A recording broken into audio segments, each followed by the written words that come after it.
सलाम दोस्तों। आज हम बात करेंगे वर्जीनिया वुल्फ की मशहूर किताब टू द लाइट हाउस की। ये किताब बहुत खूबसूरत है, लेकिन इसका अंदाज थोड़ा मुख्तलिफ है। यहाँ कहानी से ज़्यादा लोगों के दिल और दिमाग के अंदर की बातें अहम हैं। मैं इसे बिल्कुल आसान अल्फाज में समझाता हूँ, जैसे कोई कहानी सुनाता है। ये कहानी एक फैमिली के बारे में है जिसका नाम रमसे है। मिस्टर रमसे एक फलसफी बाप। वो हमेशा सोचते हैं, बहुत ज़हीन हैं, लेकिन कभी कभी खुदगर्ज और तनकीदी होते हैं। दुनिया उनकी कदर नहीं करती। दूसरा, मिसेस रमसे, वो फैमिली का दिल। वो बहुत प्यारी, मेहरबान और ख़ूबसूरत औरत है। सबको खुश रखती हैं, सबकी देखभाल करती हैं।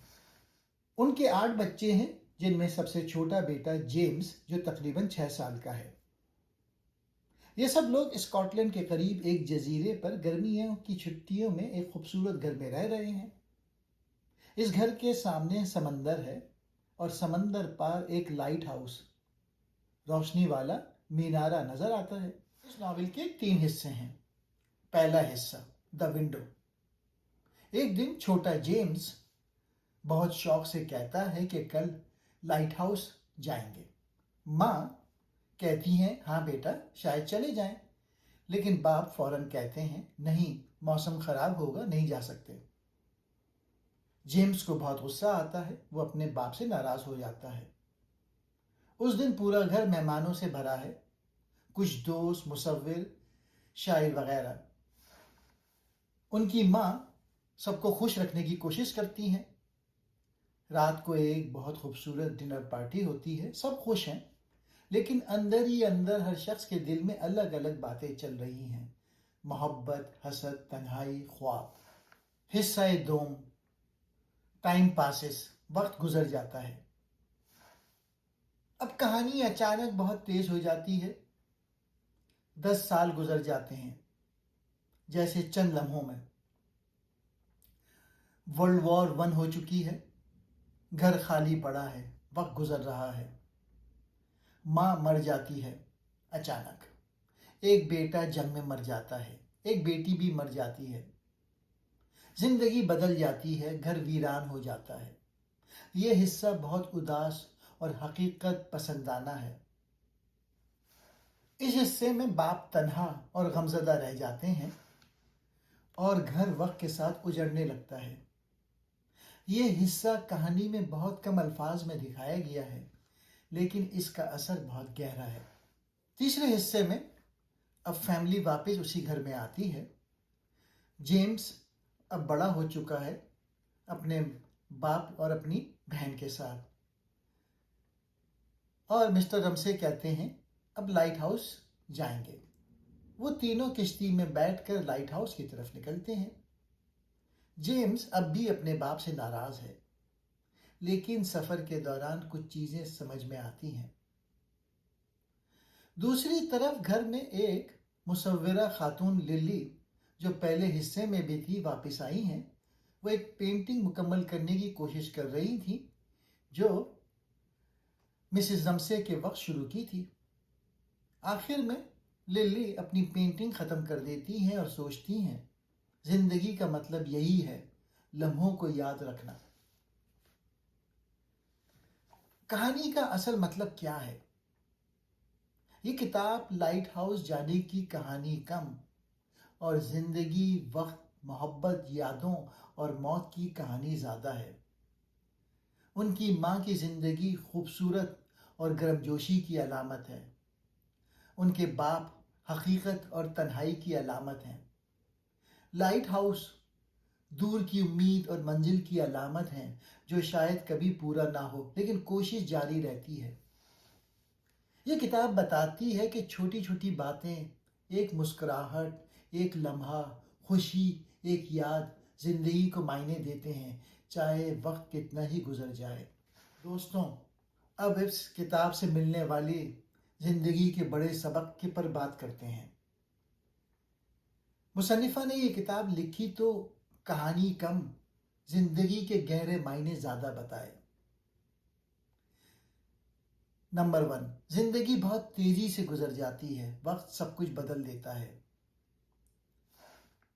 हर शख्स की नज़र से दुनिया अलग नज़र आती है, हकीकत एक नहीं होती। किताब में एक ही चीज़ को मुख्तलिफ लोग मुख्तलिफ तरीके से देखते हैं। लाइट हाउस को मिसिस रमसे उम्मीद की तरह देखती हैं, मिस्टर रमसे हकीकत की तरह, जेम्स बचपन की ख्वाहिश की तरह। सबक यह है, दूसरों की बातें सुनें, उनकी जगह पर खड़े होकर सोचें, झगड़े कम होंगे। मेरी नज़र में तो ऐसा है कहकर बात ख़त्म करें, सबकी हकीकत अलग होती है। मोहब्बत और देखभाल ज़िंदगी को मायने देते हैं। उनकी माँ फैमिली को जोड़ती हैं, सबको खुश रखती हैं, डिनर पार्टी करती हैं, वो मरने के बाद भी लोगों के दिलों में रहती हैं। एक मुस्कुराहट, एक साथ खाना, यही ज़िंदगी को खूबसूरत बनाती है। फ़न या आर्ट ज़िंदगी को समझने और मुकम्मल करने का तरीक़ा है। लिली एक पेंटिंग बना रही हैं जो उनकी माँ के वक्त शुरू हुई थी। 10 साल बाद वो वापस आके उसे ख़त्म करती हैं और सुकून मिलता है। कोई भी तख्लीकी काम, पेंटिंग, लिखना, मौसीकी आपको अपने अंदर की उलझनों से निकाल सकता है। फ़न से हम ज़िंदगी के टुकड़ों को जोड़ते हैं और मायने ढूंढते हैं। तन्हाई और खौफ सबके अंदर होता है, लेकिन कोशिश जारी रखो। उनके बाप बहुत ज़हीन हैं, लेकिन अंदर से डरते हैं कि उनकी कदर नहीं। उनका बेटा जेम्स बाप से नाराज़ है, लेकिन आखिर में किश्ती में जाकर कुछ समझ में आता है। हर इंसान तन्हा महसूस करता है, लेकिन लाइट हाउस की तरफ सफ़र जारी रखो, यानी ज़िंदगी में आगे बढ़ो, चाहे डर लगे। कभी कभी सफ़र ही मंजिल से ज़्यादा अहम होता है। मौत के बाद भी यादों में ज़िंदगी जारी रहती है। उनकी माँ मर जाती हैं, चली जाती हैं, लेकिन उनकी याद सबको जोड़े रखती है। लाइट हाउस वही है, घर वही है, मोहब्बत वही है। जो लोग हमसे मोहब्बत करते थे वो हमारे अंदर ज़िंदा रहते हैं। उनकी यादें हमें ताकत देती है। ये किताब बताती है कि लाइट हाउस शायद कभी पूरा ना पहुंच सके, लेकिन उसकी तरफ चलना ही ज़िंदगी है। छोटी खुशियां जमा करो, मोहब्बत करो और याद रखो, वक्त गुजरता है लेकिन मोहब्बत और याद नहीं मरती। अब इस किताब का नाम लाइट हाउस क्यों है और इसका क्या मैसेज है? किताब में ये समंदर पार एक छोटा सा टावर है जिसकी रोशनी रात को आती है। रमसे का घर साहिल पर है और लाइट हाउस दूर नजर आता है। शुरू में ये दूर और नाकाबिले रसाई लगता है, लेकिन आखिर में फैमिली उस तक पहुंच जाती है। लाइट हाउस की अहमियत। पहली, दूर की उम्मीद और मंजिल। जेम्स छोटा बच्चा लाइट हाउस जानने का बहुत शौक रखता है। ये उसकी बचपन की ख्वाहिश है, कुछ हासिल करने की ख्वाहिश। लेकिन बाप कहता है नहीं जा सकते, तो ये ख्वाहिश अधूरी रह जाती है। जिंदगी में बहुत सी चीज़ें दूर नज़र आती हैं, जैसे ख्वाब, कामयाबी, खुशी। हम उनकी तरफ बढ़ते रहते हैं, लेकिन शायद कभी पूरा ना मिले। सफ़र ही अहम है। दूसरा, रोशनी, उम्मीद, रहनुमाई और सच्चाई। लाइट हाउस की रोशनी अंधेरे में रास्ता दिखाती है। उनकी माँ के लिए उसे अपनी मोहब्बत और गर्मजोशी की तरह देखती है, जैसे वो सबको रोशनी देती हैं। उनके बाप अपनी जहानत और फ़लसफ़े की कामयाबी की तरह देखते हैं। लिली जो मुसव्विरा थी, ये फ़न की तकमील की तरह देखती हैं। सबक यह है, रोशनी हर शख्स के लिए अलग मायने रखती है। ज़िंदगी में सच एक नहीं होता, हर एक की नज़र से मुख्तलिफ होता है। तीसरा, वक्त और तब्दीली का निशान। शुरू में लाइट हाउस दूर और ख़ूबसूरत लगता है। 10 साल बाद, जंग के बाद, जब जेम्स बड़ा होकर पहुंचता है तो सोचता है یہ وہی لائٹ ہاؤس ہے لیکن اب مختلف لگتا ہے۔ سبق یہ ہے کہ وقت سب کچھ بدل دیتا ہے۔ جو بچپن میں خواب تھا بڑھاپے میں حقیقت بن جاتا ہے، لیکن حقیقت خواب جتنی خوبصورت نہیں ہوتی۔ تنہائی اور طاقت۔ لائٹ ہاؤس اکیلا کھڑا ہے سمندر کے بیچ میں۔ یہ مسٹر رمسے کی تنہائی اور ان کی ذہنی طاقت کی علامت ہے۔ کچھ ناقدین کہتے ہیں یہ مسز رمسے کی شخصیت کی طرح ہے جو سب کو روشنی دیتی ہے لیکن اندر سے تنہا رہتی ہے۔ سبق یہ ہے کہ طاقتور لوگ بھی اندر سے تنہا ہوتے ہیں، جیسے لائٹ ہاؤس اکیلے روشنی دیتا ہے۔ زندگی کا سفر۔ کتاب کا آخری حصہ دا لائٹ ہاؤس ہے، جہاں مسٹر رمسے، جیمز اور کیم کشتی میں جا کے لائٹ ہاؤس پہنچتے ہیں۔ اسی وقت للی اپنی پینٹنگ مکمل کرتی ہیں۔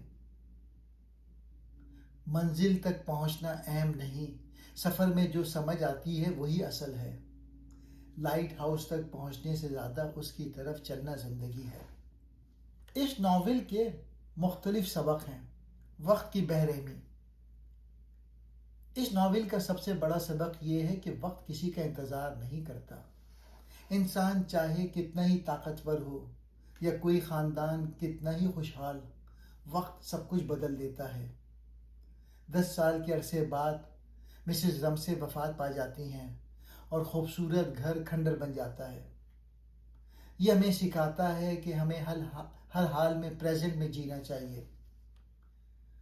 مردانہ اور زنانہ سوچ کا فرق۔ ناول میں مسٹر اور مسز رمسے دو الگ سوچوں کی نمائندگی کرتے ہیں۔ مسٹر رمسے عقل اور منطق پر یقین رکھتے ہیں، جبکہ مسز رمسے جذبات اور ہمدردی کی۔ مصنفہ ہمیں بتاتی ہیں کہ زندگی گزارنے کے لیے صرف عقل کافی نہیں بلکہ رشتوں کو جوڑنے کے لیے پیار اور نرمی بھی ضروری ہے۔ فن کی اہمیت اور بقا۔ کردار للی کے ذریعے ہمیں یہ سبق ملتا ہے کہ انسان تو مر جاتا ہے لیکن اس کا تخلیق کردہ فن زندہ رہتا ہے۔ للی اپنی پینٹنگ مکمل کر کے وقت کو شکست دے دیتی ہیں۔ ناول یہ سبق دیتا ہے کہ اپنی تخلیقی صلاحیتوں کو کبھی ضائع نہ کریں، کیونکہ یہی وہ چیز ہے جو آپ کے جانے کے بعد آپ کی پہچان بنتی ہے۔ انسانی رشتوں کی پیچیدگی۔ ناول دکھاتا ہے کہ ہم ایک ہی وقت میں ایک شخص سے محبت بھی کر سکتے ہیں اور اس سے چڑ بھی سکتے ہیں۔ جیمز اپنے والد سے نفرت کرتا ہے لیکن آخر میں اسے احساس ہوتا ہے کہ اس کے والد بھی ایک انسان ہیں جن کی اپنی مجبوریاں ہیں۔ یہ سبق ہمیں دوسروں کو معاف کرنے اور ان کے نقطہ نظر سے دیکھنے کی ترغیب دیتا ہے۔ چھوٹی خواہشات کی اہمیت۔ پوری کہانی ایک چھوٹی سی خواہش لائٹ ہاؤس جانے کے گرد گھومتی ہے جو بچپن میں پوری نہیں ہوتی لیکن برسوں بعد پوری ہوتی ہے۔ بعض اوقات چھوٹی چھوٹی باتیں یا ادھوری خواہشات انسان کے ذہن پر گہرا اثر چھوڑتی ہیں۔ والدین کو بچوں کے احساسات کو اہمیت دینی چاہیے۔ یہ ناول ٹاپ 100 میں کیوں ہے؟ کہانی لکھنے کا نیا انداز۔ اس ناول سے پہلے کہانیاں صرف بیرونی واقعات اور ایکشن پہ مبنی ہوتی تھیں۔ مصنفہ نے اسٹریم آف کانشسنس کی ٹیکنیک استعمال کی، جس کا مطلب ہے کہ کہانی کے کرداروں کے اندرونی خیالات اور سوچ کے بہاؤ کے ذریعے آگے بڑھتی ہے۔ یہ ایسا ہی ہے جیسے آپ کسی کے دماغ کے اندر جھانک رہے ہوں۔ وقت کی خوبصورت تصویر کشی۔ اس ناول میں وقت کو دو طرح سے دکھایا گیا ہے۔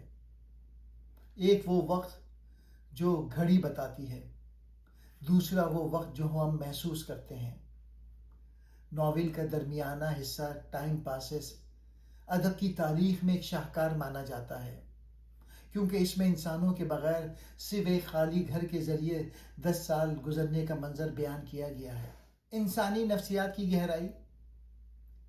مصنفہ نے انسانی جذبوں جیسے کہ خوف، حسد، محبت اور تنہائی کو اتنی باریکی سے بیان کیا ہے کہ پڑھنے والا اسے اپنی زندگی سے جوڑ لیتا ہے۔ یہ ناول سکھاتا ہے کہ انسان باہر سے چاہے کچھ بھی دکھائے، اس کے اندر ایک پورا جہاں آباد ہے۔ اس ناول کی عظمت اسی کہانی میں نہیں بلکہ اس کے احساس میں ہے۔ یہ ایک ایسا ناول ہے جسے پڑھنے کے بعد آپ کی زندگی اور وقت کو دیکھنے کی نظر بدل جاتی ہے۔